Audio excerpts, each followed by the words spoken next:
بسم اللہ الرحمن الرحیم۔ شروع کرتی ہوں اللہ کے نام سے جو بڑا مہربان اور نہایت رحم کرنے والا ہے۔ حدیث مبارکہ ہے حضرت صلی اللہ علیہ وآلہ وسلم پر وحی کا ابتدائی دور اچھے سچے پاکیزہ خوابوں سے شروع ہوا۔ آپ خواب میں جو کچھ دیکھتے وہ صبح کی روشنی کی طرح صحیح اور سچا ثابت ہوتا۔ پھر من جانب قدرت آپ تنہائی پسند ہو گئے اور آپ صلی اللہ علیہ وآلہ وسلم نے غار حرا میں خلوت نشینی اختیار فرمائی اور کئی دن اور رات وہاں مسلسل عبادت اور یاد الہی و ذکر و فکر میں مشغول رہتے۔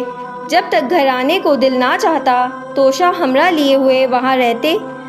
توشہ ختم ہونے پر ہی اہلیہ محترمہ حضرت خدیجہ رضی اللہ تعالی عنہا کے پاس تشریف لاتے اور کچھ توشہ ہمراہ لے کر پھر وہاں جا کر خلوت گزی ہو جاتے۔ یہی طریقہ جاری رہا یہاں تک کہ آپ پر حق منکشف ہو گیا اور آپ غار حرا ہی میں قیام پذیر تھے کہ اچانک حضرت جبریل علیہ السلام آپ کے پاس حاضر ہوئے اور کہنے لگے کہ اے محمد پڑھو۔ آپ فرماتے ہیں کہ میں نے کہا کہ میں پڑھنا نہیں جانتا۔ آپ صلی اللہ علیہ وآلہ وسلم فرماتے ہیں کہ فرشتے نے مجھے پکڑ کر اتنی زور سے بھینچا کہ میری طاقت جواب دے گئی، پھر مجھے چھوڑ کر کہا کہ پڑھو۔ میں نے پھر وہی جواب دیا کہ میں پڑھا ہوا نہیں ہوں۔ اس فرشتے نے مجھ کو نہایت ہی زور سے بھینچا کہ مجھ کو سخت تکلیف محسوس ہوئی، پھر اس نے کہا کہ پڑھ۔ میں نے کہا کہ میں پڑھا ہوا نہیں ہوں۔ فرشتے نے تیسری بار مجھ کو پکڑا اور تیسری مرتبہ پھر مجھ کو بھینچا، پھر مجھے چھوڑ دیا اور کہنے لگا کہ پڑھو اپنے رب کے نام کی مدد سے جس نے پیدا کیا اور انسان کو خون کی پھٹکی سے بنایا، پڑھو اور آپ کا رب بہت ہی مہربانیاں کرنے والا ہے۔ بس یہی آیتیں آپ حضرت جبریل علیہ السلام سے سن کر اس حال میں غار حرا سے واپس ہوئے کہ آپ کا دل اس انوکھے واقعے سے کانپ رہا تھا۔ آپ حضرت خدیجہ کے ہاں تشریف لائے اور فرمایا کہ مجھے کمبل اڑا دو، مجھے کمبل اڑا دو۔ لوگوں نے آپ کو کمبل اڑا دیا۔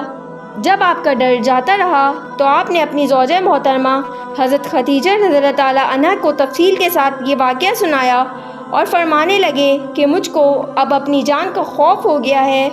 آپ کی اہلیہ محترمہ حضرت خدیجہ رضی اللہ تعالی عنہا نے آپ کی دھارس بندھائی اور کہا کہ آپ کا خیال صحیح نہیں ہے، اللہ کی قسم آپ کو اللہ کبھی رسوا نہیں کرے گا۔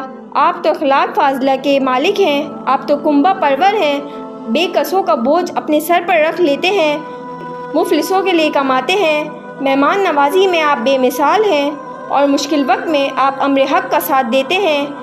ایسے اوصاف حسنہ والا انسان یوں بے وقت ذلت اور خواری کی موت نہیں پا سکتا۔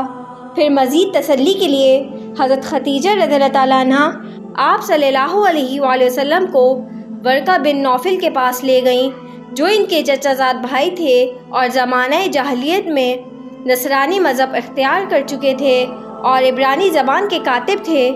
چنانچہ انجیل کو بھی حسب منشائے خداوندی عبرانی زبان میں لکھا کرتے تھے۔ انجیل سریانی زبان میں نازل ہوئی تھی، پھر اس کا ترجمہ عبرانی زبان میں ہوا۔ ورقہ اسی کو لکھتے تھے۔ وہ بہت بوڑھے ہو گئے تھے، یہاں تک کہ ان کی بینائی بھی رخصت ہو چکی تھی۔ حضرت خدیجہ رضی اللہ تعالیٰ عنہا نے ان کے سامنے آپ کے حالات بیان کیے اور کہا کہ اے چچا زاد بھائی، اپنے بھتیجے محمد صلی اللہ علیہ وآلہ وسلم کی زبانی ذرا ان کی کیفیت سن لیجئے۔ وہ بولے کہ بھتیجے آپ نے جو کچھ دیکھا ہے اس کی تفصیل سناؤ۔ چنانچہ آپ صلی اللہ علیہ وآلہ وسلم نے از اول تا آخر پورا واقعہ سنایا، جسے سن کر ورقہ بے اختیار ہو کر بول اٹھے کہ یہ تو وہی ناموس معزز رازدان فرشتہ ہے جسے اللہ نے حضرت موسیٰ علیہ السلام پر وحی دے کر بھیجا تھا۔ کاش میں آپ کے اس عہد نبوت کے شروع ہونے پر جواں عمر ہوتا، کاش میں اس وقت تک زندہ رہتا جب کہ آپ کی قوم آپ کو اس شہر سے نکال دے گی۔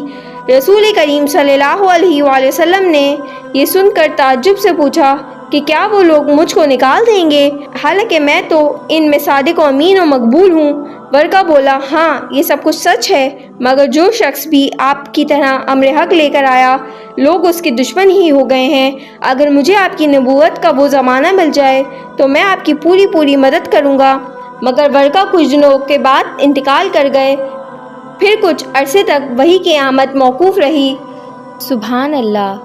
اگر آپ کو میرا چینل پسند آیا ہو تو اسے لائک کیجئے، سبسکرائب کیجئے اور دوستوں کے ساتھ شیئر کیجئے تاکہ میری آنے والی ویڈیوز آپ تک پہنچ سکے۔ ملتے ہیں اگلی ویڈیو میں۔